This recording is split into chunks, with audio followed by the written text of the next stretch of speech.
ପୁରୀର ବୀର ଗୋବିନ୍ଦପୁର ମା ଦକ୍ଷିଣକାଳୀଙ୍କର ଏହି ମହା ଆଳତୀ ଦୃଶ୍ୟ ପ୍ରତ୍ୟେକ ଭକ୍ତଙ୍କ ହୃଦୟରେ ଏକ ଅଲୌକିକ ଭକ୍ତି ଭାବନା ସୃଷ୍ଟି କରେ। ଆଳତୀର ପ୍ରଜ୍ୱଳିତ ଶିଖା, ଘଣ୍ଟ ଓ ଶଙ୍ଖର ମିଶ୍ରିତ ଶବ୍ଦ ମା'ଙ୍କ ଦିବ୍ୟ ଉପସ୍ଥିତିର ପ୍ରମାଣ ଦିଏ।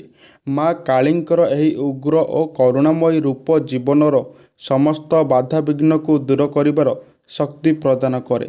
ମହା ଆଳତୀ ସମୟରେ ଭକ୍ତଙ୍କର ପ୍ରତ୍ୟେକ ପ୍ରଣାମ ମା'ଙ୍କ ପ୍ରତି ଥିବା ଗଭୀର ବିଶ୍ୱାସର ପ୍ରତୀକ। ଏହା କେବଳ ଏକ ପୂଜା ନୁହେଁ, ଏହା ମା ଓ ଭକ୍ତ ମଧ୍ୟରେ ଏକ ଅନାବିଳ ପ୍ରେମ ଓ ସମର୍ପଣର ବନ୍ଧନ।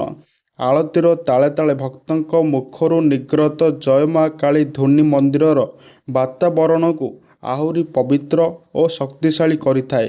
ଏହା କେବଳ ଏକ ଧାର୍ମିକ କାର୍ଯ୍ୟ ନୁହେଁ, ଏହା ଏକ ଭାବପୂର୍ଣ୍ଣ ଅନୁଭୂତି ଯାହା ପ୍ରତ୍ୟେକ ଭକ୍ତଙ୍କ ମନରେ ମା'ଙ୍କ ପ୍ରତି ଅପାର ଶ୍ରଦ୍ଧା ଓ ବିଶ୍ୱାସ ଜାଗ୍ରତ କରାଏ। ଆଳତୀ ଶେଷ ହେବା ପରେ ମା'ଙ୍କ ଚତୁର୍ଦ୍ଦିଗରେ ଝରି ପଡ଼ୁଥିବା ଧୂଆଁର ସୁଗନ୍ଧ ଏବଂ ଦୀପର ନିଆରା ଉତ୍ତାପ ପ୍ରତ୍ୟେକ ଭକ୍ତଙ୍କୁ ଏକ ଅଲଗା ପ୍ରକାରର ଅନୁଭୂତି ଦେଇଥାଏ।